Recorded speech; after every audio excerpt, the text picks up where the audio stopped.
நண்பர்களே, நாம் உணவே மருந்து, நோய் தீர்க்கும் உணவு அப்படிங்கிற ஒரு போர்ட்ஃபோலியோவில் நோய் தீர்க்கும் உணவுகள் அப்படிங்கிற போர்ட்ஃபோலியோவில் நிறைய பாய்க்கு வரும். அதில் நான் நிறைய ரெசிபி சொல்லிக்கிட்டு வரேன். இன்றைக்கி ஒரு ரெசிபி சொல்கிறேன். இந்த ரெசிபிங்கிறது ரொம்ப கவனமாக கவனிங்க. சும்மா அப்படி எடுத்து வறுக்கிறது செய்கிறது அப்படி நினைக்காதீங்க. நான் சொல்லக்கூடிய ஒவ்வொரு வார்த்தைக்கும் அர்த்தம் இருக்கும். எதை முன்னால் போட்டு வறுக்கணும், எதை பின்னால் வறுக்கணும், எந்த கேப் விட்டு செய்யணுங்கிறதெல்லாம் நான் இதில் சொல்லும்போது அதற்கு பேர் பக்குவம்னு பேர். எந்த ஒரு ரெசிப்பியும் பக்குவமாக இருந்தால் தான், ருசியோடு இருந்தால் தான் யாருக்கும் பிடிக்கும், மருத்துவ குணமும் அதில் இருக்கும். ஸோ நான் எதையாவது சொல்கிறேன்னா அதை கவனமாக கவனிங்க. அளவுகள், நேரங்கள் எல்லாம் அதில் கேட்டு கரெக்டாக சொல்லிக்கிட்டு இருப்பேன். அதை எடுத்துக்கோங்க. நாம் உண்கிற உணவு மட்டுமே மருந்து. அதை நல்லா தெரிஞ்சுக்கோங்க. நாம் எந்த உணவை சாப்பிடுகிறோமோ அதுதான் நம் உணவுக்கு மருந்து. உணவு மருந்தாக முடியும்.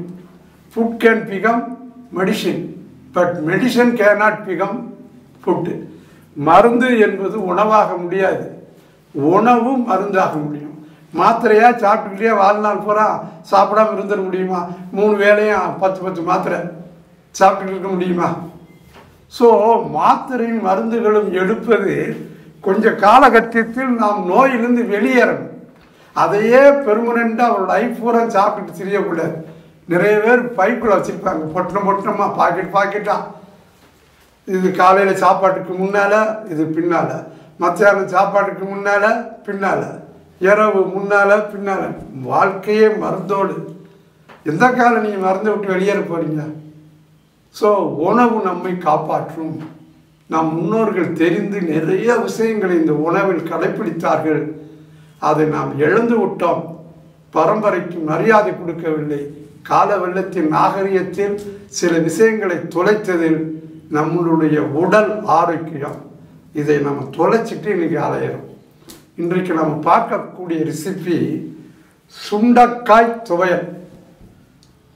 இந்த துவையல் அப்படிங்கிற ஒரு கான்செப்டு நம்மளுடைய முன்னோர்கள் கொண்டு வந்தாங்க. அதாவது உணவை சாப்பிட தூண்டுதல், அதே நேரம் மருத்துவமாக இருக்கும். சாம்பார், ரசம், பொரிக்கறி, மோர் எல்லாம் இருக்கும். ஒரு துவையல் கட்டாயம் இருக்கும். துவையல், அப்பளம், வடகம் எல்லாத்தையும் நம்ம இந்த ரெசிபியில் பேசுவோம். அப்படி நிறையா இருக்கும். அப்படி இருக்கிறதுல துவையல் எனக்கு தெரிய இப்பொழுது எந்த வீட்டிலும் 90%, 95%க்கு மேலாக துவையல் நடமாடவில்லை. இது பரிபூர்ணமான உண்மை. மருத்துவத்துக்கு எத்தனையோ பேர் வராங்க, சோசியம் பார்க்க எத்தனையோ பேர் வராங்க. துவையல்னு சொன்னோம்னா அப்படியே முகத்தை இழுக்கிறாங்க. ஏன்னா துவையல் மறைந்து விட்டது. பக்கடா, சேவு, முறுக்கு, பச்சி, வடை, இந்த எண்ணெய் பலகாரங்கள் அதை ஆக்குவை பண்ணிடுச்சு. அதுதான் இப்போ ஒரு தொடுகறி மாதிரி. போகும்போதே ஒரு பக்கடா போட்டணும், இல்லைன்னா ஒரு சேவு போட்டணும், ஒரு மிச்சர் போட்டணும். அது வாங்கிட்டு போய் தான் காய்கறி கூட்டோடு வச்சு சாப்பிட்றாங்க. ஆனால் அந்த காலத்தில் அப்போ அதை துவையல்னு வச்சாங்க. திரும்பவும் மாறுங்கள், திரும்பவும் நோய் தராத உணவுக்கு போகுங்கள், உங்களை நோயிலிருந்து வெளியேற்றும் உணவு முறைக்கு மாறுங்கள். மிக அற்புதமான ரெசிபி இது, சுண்டைக்காய் துவையல். சுண்டைக்காய் என்பது எல்லோருக்கும் தெரிந்தது. சின்னதா, பச்சையா, உருண்டையா இருக்கும். சுண்டைக்காய் என்பது சுவையில் கசப்பு. இப்போ அந்த ரெசிபியை பார்ப்போம். பச்சை சுண்டைக்காய் அப்படின்னா என்ன அர்த்தம்? காயாத சுண்டைக்காய். அப்படியே மார்க்கெட்டில் போனால் ஃப்ரெஷ்ஷாக இருக்கும், பிடுங்கிட்டு வந்திருப்பாங்க. அதுதான் பச்சை சுண்டைக்காய் பேர்.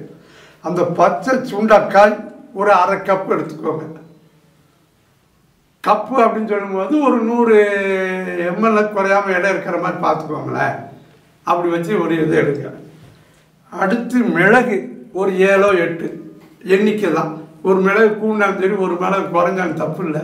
மிளகு ஒரு 8 மிளகு குறையாமல் எடுங்க. உப்பு தேவைக்கேற்ப. இந்த உப்புன்னு சொல்லும்போது இந்த அயோட சால்ட்டு அதெல்லாம் தூக்கி வெளியே போட்டுடணும். அது நம்ம பாத்திரத்தை கழுவ வச்சுக்கோங்க. உப்பு அப்படின்னு சொன்னால் அதுக்கு தனியாக ஒரு உப்பு இருக்குது. அந்த உப்பு கல் உப்பு தான். கல் உப்பை நீங்கள் பயன்படுத்துங்கள். அடுத்து மஞ்சள் தூள் தேவையான அளவு தான் அது. பெருங்காயத்தூள் ஒரு 3/4 ஸ்பூன் பெருங்காயத்தூள். அடுத்து புளி, ஒரு பெரிய நெல்லிக்காய் அளவுக்கு ஒரு புளி, அரை நெல்லிக்காய் இல்லை, பெரிய நெல்லிக்காய் ஹைபிரிட்ல வருது இல்லையா, அந்த அளவுக்கு ஒரு நெல்லிக்காய் உருண்டை, இது புளி உருண்டை. அடுத்து வெந்தயம் ஒரு 1/4 டீஸ்பூன். இப்போ நான் பொருட்களை சொல்லிட்டேன். இப்போ செய்முறையை பார்ப்போம். முதல் நீங்கள் இப்போ என்ன செய்யணும்னா, பச்சை அந்த சுண்டைக்காயை அதில் உள்ள விதைகளை எடுக்கணும். அது எடுக்கிறது சிரமம். அதுக்கு நீங்கள் என்ன செய்யணும்னா, அதில் உள்ள காம்பை முதல் கிள்ளி எடுத்துருங்க. அந்த வெண்டைக்காயை கைட்டு அப்படி நசுக்குங்க. நசுக்கி தண்ணிக்குள்ளே போட்டுருங்க. தண்ணிக்குள்ளே போட்டிங்கன்னா கொஞ்சம் நேரத்தில் விதை அதுலேருந்து ரிலீஸ் ஆகிடும். இதுதான் அதிலேருந்து விதையை நிற்கிற பக்குவம். இப்போ இது தண்ணிக்குள்ளே கிடக்கு, விதையில் வெளியே வந்துட்டு கிடக்கு. இப்போ என்ன செய்யலாம்னா, வெந்தயத்தை எடுக்கணும். ஃபஸ்ட்டு வெந்தயத்தை எடுத்து ஃப்ரை பண்ணி தனியாக வச்சிடணும். இதுதான் ஆர்டர். இப்போ நான் சொல்கிறது தான் பக்குவத்துக்குரிய முறைகள். வெந்தயத்தை முதல் எடுத்து லேசாக ஃப்ரை பண்ணி தனியாக வச்சிடணும். அடுத்து மிளகு, மஞ்சள் தூள், பெருங்காயம், புளி, உப்பு, இந்த வறுத்த வெந்தயம் எல்லாத்தையும் சேர்த்து அப்படியே வறுத்து கையில் வச்சுக்கணும். இது வறுத்து முடித்த உடனே சுண்டைக்காய் அதிலிருந்து அப்படியே தண்ணியிலேருந்து இருத்து எடுத்து சுண்டைக்காய் தூக்கி அதில் போட்டுருணும். சுண்டைக்காய் தனியாக வச்சுருங்க. இதை அரைங்க. இதை அரைக்கும் போது அரவையில் பாதி அரவை, இதுதான் பக்குவம்னு பேர். பாதி அரவை வந்த உடனே இந்த சுண்டைக்காயை அப்படியே கைட்டு நீரில் எடுத்துட்டு துள்ளி உள்ளே போட்டு அரைச்சி எடுத்துடும். இப்போ நான் என்ன சொல்லியிருக்கேன், வெந்தயத்தை ஃபஸ்ட்டு ஃப்ரை பண்ண சொல்லியிருக்கிறேன். பிறகு மிளகு, உப்பு, இந்த புளி இதெல்லாம் அடுத்து அதோடு சேர்த்து ஃப்ரை பண்ணுங்கன்னு இருக்கேன். இதை அரைக்கும் போது பாதி அரவையோடு நிப்பாட்டிக்கோங்கன்னு இருக்கேன். அதுக்கு பிறகு தான் இந்த சுண்டைக்காயை தூக்கி உள்ளே போடணும்னு இருக்கேன். இப்போ அரைச்சிட்டிங்க, ஒரு துவையல் ரெடி. இதுதான் பக்குவம். இதனுடைய மருத்துவ பயன் என்ன? சுவைகள் மொத்தம் 6. துவர்ப்பு என்கிற சுவை இரத்தத்துக்குரியது. புளிப்பு என்கிற சுவை கொலஸ்ட்ரால், கொழுப்புக்குள்ளது. உப்பு என்பது போன்ஸ், எலும்புகளுக்கு உள்ளது. கசப்பு என்பது நரம்புகளுக்கு உள்ளது. இனிப்பு என்பது சதைக்கு உள்ளது. காரம் என்பது உமிழ்நீருக்கு உள்ளது. அப்ப இந்த கசப்பான துவையல் என்ன செய்யும்? முதல் நரம்பு, நரம்பியல் ப்ராப்ளம். நரம்போட வேலை என்ன? Communication, receiving the information and giving out the information. நரம்பு மூலமாக தான் நமக்கு பிரெயினுக்கு தகவல்கள் சொல்லப்படுகின்றன. பிறகு தகவல்கள் நரம்பு மூலமாகத்தான் உடம்புக்கு வருகின்றன. ஸோ இது ஒரு ரூமில் கரண்ட் போகும்போது வயர் வழியாக போகிற மாதிரி, வயர் எந்த அளவுக்கு எலக்ட்ரிஃபிகேஷனில் முக்கியமோ அதுதான் நரம்பு. இந்த நரம்பியல் ப்ராப்ளம் வந்துடுச்சு ரொம்ப அப்படின்னா அதனுடைய சிம்டமே நடுக்கம்தான். வயோதிகத்தில் நடுக்கம் வரும். 80 வயசை தாண்டும் போதெல்லாம் நடுக்கம் வரும். குளிர் ஒத்துக்கலை. ஒரு குற்றாலங்கிற ஒரு அருவியில் போய் குளிச்சிங்கன்னா தலையை தொட்டு வரும்போது ஆடும் கை காலலாம். சிலருக்கு மிடில் ஏஜ்லேயே ஆடுது, 40 வயசுலேயே கிடுங்குது. அப்போ நரம்பியல் ப்ராப்ளம். அப்போ நரம்பியலில் கம்யூனிகேஷன் சரியாக இல்லை அப்படின்னா தகவல் தொடர்பு பாதிக்கும். அடுத்து சுவையில் நாம் அதிகமாக எடுக்காத சுவைகளில் 2, ஒன்று துவர்ப்பு, இன்னொன்று கசப்பு. இனிப்பு, காரம், புளிப்பு எல்லாம் எடுக்கணும், உப்புலாம் எடுக்கணும். நம் உணவினுடைய இதில் சுவைகளில் துவர்ப்பும் கசப்பும் அதிகமாக எடுக்கவில்லை. இந்த 4 சுவைகளுக்கு மருந்தே இந்த 2 தான்.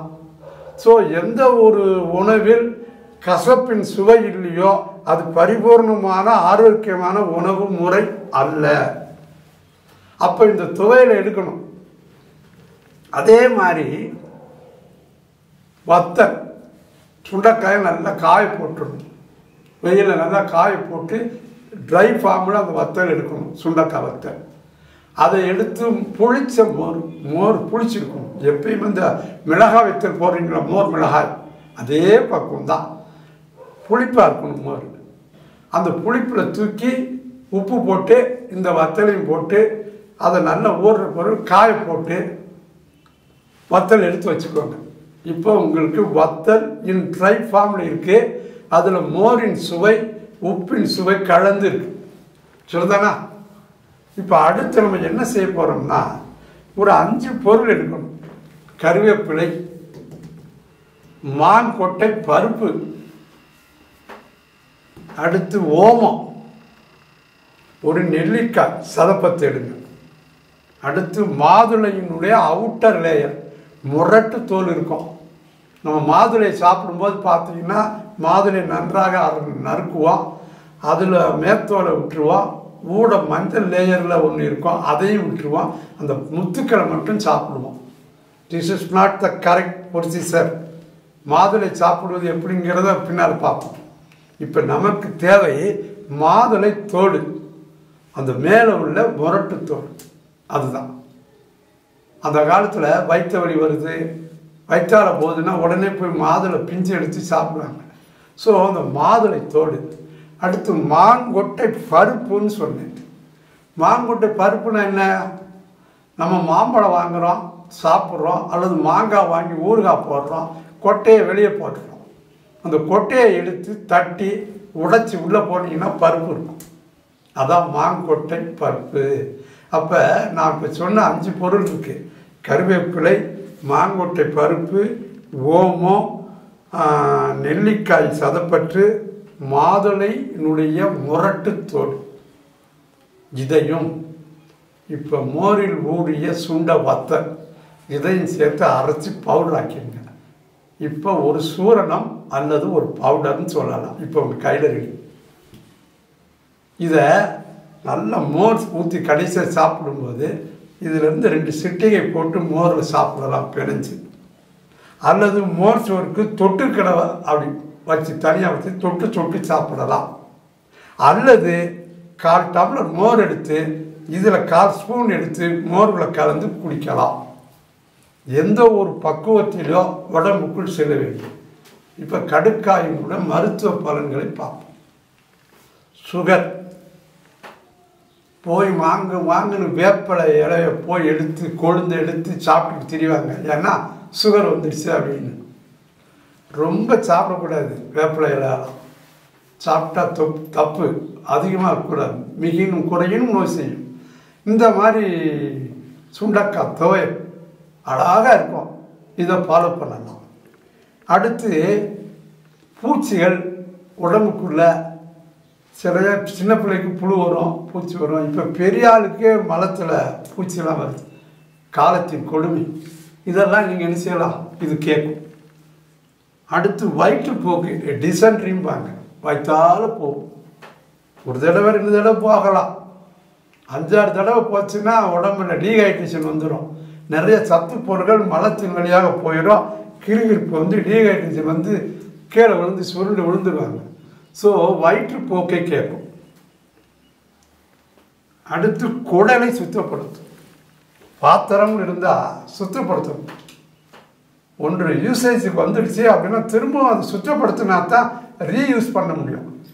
நீங்களே பாத்திரம் இருக்கு சோடாக்கி குழம்புலாம் வச்சுட்டு பரவாயில்ல அப்படியே வச்சுருப்பீங்க. பாத்திரத்தை கழுவுவீங்களா? கழுவுன பிறகு தானே திரும்ப நம்ம அதை சோறாக்கோ குழம்புக்கோ யூஸ் பண்ணுவோம். இப்போ உடலுக்குள்ளே யார் போய் கழுவுவது? சாம்பல் ரின்னு விம்முன்னு எடுத்துகிட்டு போய் குடலுக்குள்ளே போய் கழுவு போகிறோமா? முடியாதே. அப்போ உடலுக்குள் யூசேஜ் நடந்துக்கிட்டே இருக்குது. நீங்கள் பிறந்ததுலேருந்து இப்போ வரைக்கும் தின்னுக்கிட்டே இருக்கோம்.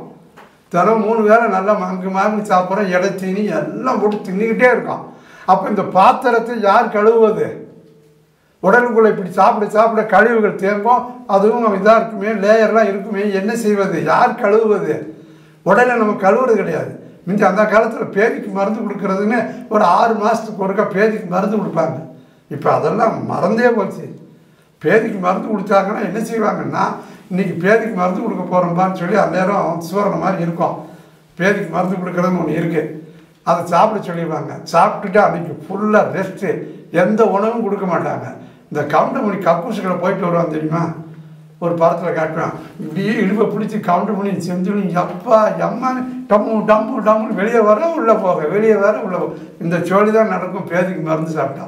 அன்றைக்கி எந்த வேலையும் வச்சுக்கிட மாட்டாங்க. அந்த பேதிக்கு மருந்து போகும்போது பாருங்கள், இந்த பெல்விஸ்ன்னு சொல்லக்கூடிய இடுப்பு ரணமாக வலிக்குங்க. ஏன்னா போய்கிட்டே இருக்கும்ல மழை.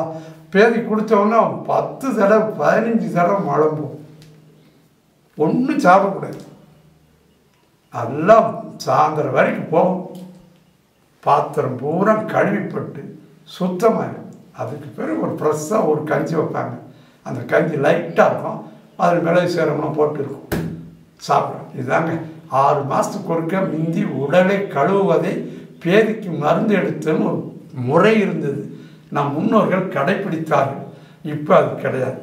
இந்த வார்த்தையை கேட்டாலேயே முகத்தை சுழிப்பாங்க, அசிங்கமாக இருக்கும். ஆனால் சில்லி பொரோட்டா ஈரல் எண்ணெயில் போட்ட கண்ட கழுதைய அந்த எண்ணெய் எத்தனை வருஷம் எண்ணெய், அந்த எண்ணெயுடைய குவாலிட்டி என்னென்ன தப்பு செய்யுமோ உணவு முறையில் அவ்வளவும் செஞ்சு உடம்பை கெடுத்துட்டு பிற அந்த உடம்பை சுத்தப்படுத்துவதில்லை.